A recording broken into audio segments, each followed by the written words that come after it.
ಕೋಟ್ಯಾಧಿಪತಿಗಳೇ ಈ ದೇವರ ಭಕ್ತಾದಿಗಳು. ಈ ದೇವಾಲಯ ಒಬ್ಬ ಬ್ರಹ್ಮ ರಾಕ್ಷಸನಿಂದ ನಿರ್ಮಾಣ ಮಾಡಲ್ಪಟ್ಟಿದೆ. ಹೊಲದಲ್ಲಿ ಉಳುಮೆ ಮಾಡುತ್ತಿದ್ದಾಗ ನೇಗಿಲು ವಿಗ್ರಹಕ್ಕೆ ತಾಗಿ ಆ ಕಲ್ಲಿನಿಂದ ರಕ್ತ ಚಿಮ್ಮಲು ಪ್ರಾರಂಭಿಸುತ್ತದೆ. ಈ ವಿಗ್ರಹವನ್ನ ಒಂದು ಕಾಳಿಂಗ ಸರ್ಪವು 100 ವರ್ಷಗಳಿಂದ ಕಾಯುತ್ತಿತ್ತು. ಹಾಗಾದ್ರೆ ಆ ವಿಗ್ರಹ ಯಾವುದೋ? ಆ ದೇವರು ಯಾರು? ಆ ದೇವಸ್ಥಾನ ಎಲ್ಲಿದೆ? ಇಂತಹ ಅದ್ಭುತ ಮಾಹಿತಿಯನ್ನ ನೀವು ತಿಳಿಯಬೇಕೆಂದ್ರೆ ಈ ವಿಡಿಯೋನ ನೀವು ಕೊನೆವರೆಗೂ ನೋಡಲೇಬೇಕು. ಅದಕ್ಕಿಂತ ಮೊದಲು ನೀವು ನಮ್ಮ ಚಾನೆಲ್ಗೆ ಹೊಸಬರಾಗಿದ್ದರೆ ದಯವಿಟ್ಟು ಈಗಲೇ ಸಬ್ಸ್ಕ್ರೈಬ್ ಮಾಡಿ, ಜೊತೆಗೆ ಬೆಲ್ ಐಕನ್ ಕೂಡ ಪ್ರೆಸ್ ಮಾಡಿ.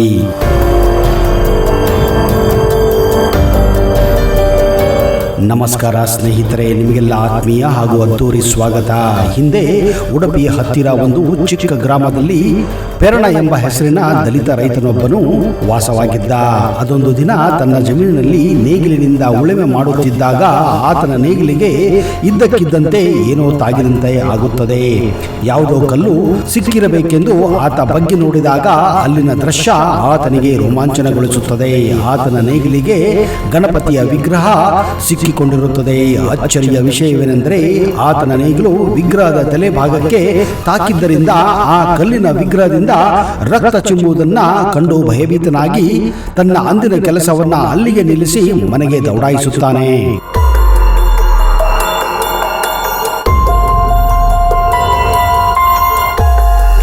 ಅದೇ ಭಯದಲ್ಲಿ ರಾತ್ರಿ ನಿದ್ರಿಸುವಾಗ ಆತನಿಗೊಂದು ವಿಚಿತ್ರವಾದ ಕನಸು ಬೀಳುತ್ತದೆ.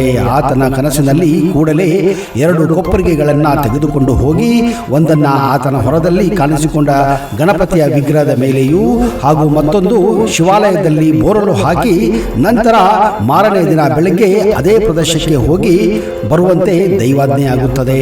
ಕನಸಿನಲ್ಲಿ ಕಂಡ ದೇವರ ಅಣತಿಯಂತೆಯೇ ಎಲ್ಲವನ್ನೂ ಹಾಗೆಯೇ ಮಾಡಿ ಮರುದಿನ ಆ ಗಣಪತಿಯ ವಿಗ್ರಹವಿದ್ದ ಜಾಗದಲ್ಲಿ ತಾನು ಬೋರಲು ಹಾಕಿದ್ದ ಕೊಪ್ಪರಿಗೆ ಕಾಣದೇ ಹೋದದ್ದನ್ನು ನೋಡಿ ಆ ರೈತ ಪೆರಣ ಗಾಬರಿಯಾಗುತ್ತಾನೆ. ಆ ಕೊಪ್ಪರಿಗೆಯನ್ನೇ ಹುಡುಕಿಕೊಂಡು ಬಂದಾಗ ಶಿವನ ದೇವಾಲಯದ ಬಳಿ ತಾನು ಬೋರಲು ಹಾಕಿದ್ದ ಬಳಿ ವಿಗ್ರಹವೊಂದು ಕಾಣಿಸಿಕೊಳ್ಳುತ್ತದೆ. ಸ್ವಲ್ಪ ಸಮಯದಲ್ಲಿ ಅಲ್ಲಿಂದ ಮಾಯವಾದ ಆ ವಿಗ್ರಹ ಮತ್ತೆ ಆ ದೇವಾಲಯದ ಹತ್ತಿರದಲ್ಲೇ ಇದ್ದ ಒಂದು ಬಾವಿಯ ಬಳಿ ವಿಗ್ರಹದ ತಲೆ ಮಾತ್ರ ಕಾಣಿಸಿಕೊಳ್ಳುತ್ತದೆ.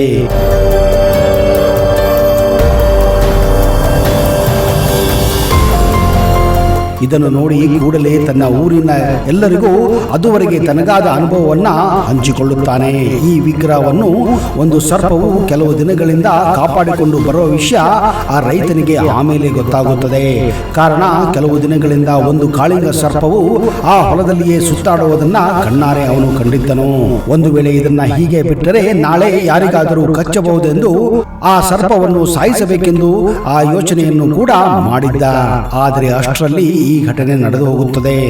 ಇದು ಭಗವಂತನ ಅನುಗ್ರಹ ಎಂದೇ ಭಾವಿಸಿದ ಆ ಊರಿನ ಜನರು ಅವನ ಜಮೀನಿನ ಮಧ್ಯದಲ್ಲಿಯೇ ದೇವಾಲಯವನ್ನು ನಿರ್ಮಿಸಿ ಆ ದೇವಾಲಯಕ್ಕೆ ಪೆರಣಂಕಿಲ ದೇವಾಲಯ ಎಂದು ಕೂಡ ಹೆಸರಿಸುತ್ತಾರೆ.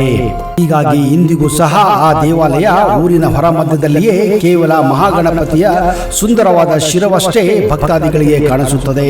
ದೇಹದ ಉಳಿದ ಭಾಗವು ಆ ಬಾವಿಯಲ್ಲಿ ಹುದುಗಿ ಹೋಗಿರುವುದು ಗಮನಾರ್ಹವಾಗಿದೆ.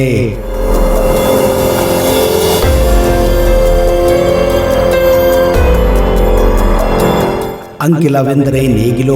ಪೆರಣನ ನೇಗಿಲಿಗೆ ಸಿಕ್ಕ ವಿಗ್ರಹವಾಗಿದ್ದರಿಂದ ಅದನ್ನ ಪೆರಣ ಹಾಗೂ ಅಂಕಿಲ ಸೇರಿ ಪೆರಣಂಕಿಲ ಆಯಿತು ಎಂದು ಸ್ಥಳೀಯರು ಹೆಮ್ಮೆಯಿಂದ ಹೇಳಿಕೊಳ್ಳುತ್ತಾರೆ. ಅದೇ ರೀತಿ ಮಹಾಗಣಪತಿಯು ಒಬ್ಬ ದಲಿತ ರೈತನ ಅಂದರೆ ಪೆರಣನ ಮೂಲಕ ಇಲ್ಲಿ ಶಾಶ್ವತವಾಗಿ ನೆಲೆಸಿದ ಕಾರಣ ಆತನ ಹೆಸರು ಅಜರಾಮವಾಗಿರಿಸಲು ಆ ಊರಿಗೆ ಪೆರಣಂಕಿಲ ಎಂದೇ ಹೆಸರು ಬಂದಿದೆ ಎಂದು ಇಲ್ಲಿನ ಜನರ ನಂಬಿಕೆಯಾಗಿದೆ.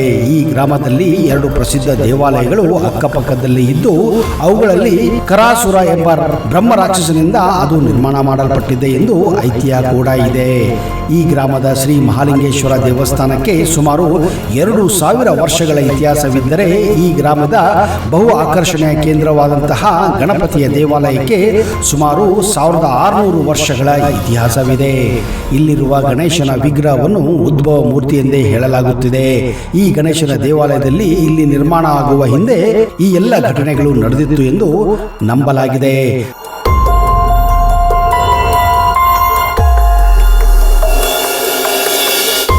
ಸಾಮಾನ್ಯವಾಗಿ ಇಲ್ಲಿಯವರೆಗೂ ನಾವು ಕಾಣುವ ಶಿವ ಮತ್ತು ಗಣೇಶನ ದೇವಾಲಯಗಳಲ್ಲಿ ಅಪ್ಪ ಮತ್ತು ಮಗ ಒಂದೇ ದಿಕ್ಕಿನಲ್ಲಿ ಇರುವುದು ಸಹಜವಾಗಿರುತ್ತದೆ.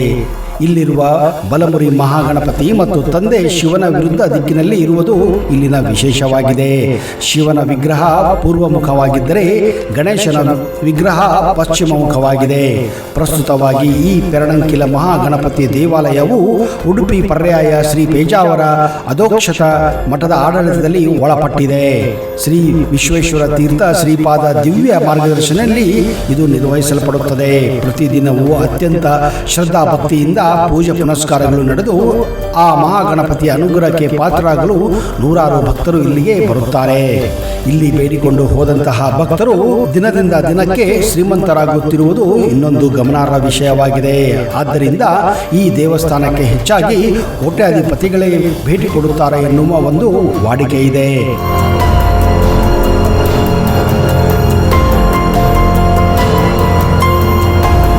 ಹೀಗೆ ಬರುವ ಭಕ್ತಾದಿಗಳಿಗೆ ಉಡುಪಿಯ ಪೇಜಾವರ ಮಠದ ವತಿಯಿಂದ ಪ್ರತಿದಿನವೂ ಇಲ್ಲಿ ಅನ್ನ ಸಮರ್ಪಣೆ ನಡೆಯುವುದು ವಿಶೇಷತೆಯಾಗಿದೆ. ಇನ್ನು ಹಬ್ಬ ಹರಿದಿನಗಳು ಮತ್ತು ಪ್ರತಿ ತಿಂಗಳ ಸಂಕಷ್ಟ ಚತುರ್ಥಿಯಲ್ಲದೆ ಭಾದ್ರಪದ ಶುಕ್ಲ ಚೌತಿಯ ಗಣೇಶನ ಹಬ್ಬ ಮತ್ತು ಮೀನ ಮಾಸದಲ್ಲಿ ನಡೆಯುವ ರಥೋತ್ಸವಕ್ಕೆ ಸುತ್ತಮುತ್ತಲಿನ ಊರು ಹಾಗೂ ಹೊರಗಿನ ಪ್ರದೇಶದಿಂದಲೂ ಲಕ್ಷಾಂತರ ಭಕ್ತಾದಿಗಳು ಇಲ್ಲಿಗೆ ಬಂದು ಮಹಾಗಣಪತಿಯ ಉತ್ಸವದಲ್ಲಿ ಭಾಗಿಯಾಗುತ್ತಾರೆ. ಪೆರ್ಲಂಕಿಲ ಶ್ರೀ ಮಹಾಗಣಪತಿಗೆ ಅನ್ನ, ತೆಂಗಿನಕಾಯಿ, ತುಪ್ಪ ಮತ್ತು ಬೆಲ್ಲದಿಂದ ತಯಾರಿಸಿದ ಅಪ್ಪ ಎಂದರೆ ಬಲು ಇಷ್ಟ ಎಂಬ ಕಾರಣದಿಂದಾಗಿ ಗಣೇಶ ಚತುರ್ಥಿ ಹಾಗೂ ವಾರ್ಷಿಕ ಜಾತ್ರೆ ಎಂದು ಲಕ್ಷಾಂತರ ಭಕ್ತರು ಈ ಅಪ್ಪವನ್ನು ತಯಾರಿಸಿ ದೇವರಿಗೆ ನೈವೇದ್ಯ ಮಾಡಿದ ನಂತರ ಅದನ್ನೇ ನೆರೆದಿರುವಂತಹ ಭಕ್ತಾದಿಗಳಿಗೆ ಹಂಚಲಾಗುತ್ತದೆ. ಇಷ್ಟೆಲ್ಲ ಪರಿಕರಗಳು ಸೇರಿಸಿ ತಯಾರಿಸಿ ದೇವರಿಗೆ ನೈವೇದ್ಯ ಮಾಡಿದಂತಹ ಆ ದೇವರ ಪ್ರಸಾದದ ರುಚಿ ನಿಜಕ್ಕೂ ಅದ್ಭುತವಾಗಿರುತ್ತದೆ ಎನ್ನುವುದು ಇದಕ್ಕೆ ಪುರಾವೆಯಂತೆ ಇಲ್ಲಿಗೆ ಬಂದ ಅನೇಕ ಭಕ್ತಾದಿಗಳು ಕೋಟ್ಯಾಧಿಪತಿಗಳಾಗಿದ್ದಾರೆ. ಅದೇ ರೀತಿಯಲ್ಲಿ ನಿರುದ್ಯೋಗಿಗಳಿಗೆ ಕೆಲಸದ ಭಾಗ್ಯ, ಅವಿವಾಹಿತರಿಗೆ ವಿವಾಹ ಭಾಗ್ಯ, ಸಂತಾನಹೀನರಿಗೆ ಸಂತಾನ ಭಾಗ್ಯ ಕರುಣಿಸುವುದಲ್ಲದೆ ಅವರ ಎಲ್ಲಾ ಸಂಕಷ್ಟಗಳನ್ನು ಈಡೇರಿಸುತ್ತಾನೆ ಎಂಬುದು ಇಲ್ಲಿನ ಭಕ್ತಾದಿಗಳ ನಂಬಿಕೆಯಾಗಿದೆ.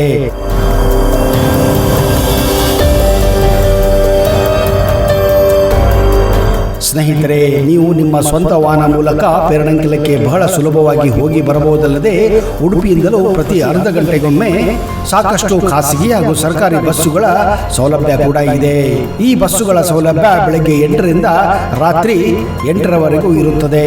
ಇಷ್ಟೆಲ್ಲ ವಿಷಯ ತಿಳಿದ ಮೇಲೆ ಹಾಗಾದರೆ ತಡ ಯಾಕೆ? ವಾರಾಂತ್ಯದಲ್ಲಿ ಸಮಯ ನೋಡಿಕೊಂಡು ಪೆರಣಂಕಿಲ ದೇವಸ್ಥಾನಕ್ಕೆ ಭೇಟಿ ಕೊಟ್ಟು ಆ ಗಣಪತಿಯ ಹಾಗೂ ಶಿವನ ಆಶೀರ್ವಾದವನ್ನು ಪಡೆದು ನೀವು ಕೂಡ ಪುನೀತರಾಗಬಹುದು. ಒಂದು ವೇಳೆ ನಿಮಗೆ ಈ ವಿಡಿಯೋ ಇಷ್ಟ ಆದಲ್ಲಿ ಜೈ ಗಣೇಶ ಎಂದು ಕಮೆಂಟ್ ಬಾಕ್ಸ್ ಅಲ್ಲಿ ಹಾಕಿ. ಹಾಗೂ ಇಂತಹದೇ ಇನ್ನೂ ಹಲವಾರು ಐತಿಹ್ಯವುಳ್ಳ, ಇತಿಹಾಸವುಳ್ಳ ಹಾಗೂ ಅದ್ಭುತ ಕಥೆಗಳನ್ನು ಹೊಂದಿರುವಂತಹ ವಿಶೇಷ ದೇವಾಲಯಗಳ ಪರಿಚಯವನ್ನ ಮುಂದಿನ ಸಂಚಿಕೆಯಲ್ಲಿ ಮತ್ತೆ ಮಾಡುತ್ತೇನೆ. ಅಲ್ಲಿಯವರೆಗೆ ಜೈ ಹಿಂದ್, ಜೈ ಕರ್ನಾಟಕ. ನಿಮಗೆಲ್ಲ ಶುಭವಾಗಲಿ.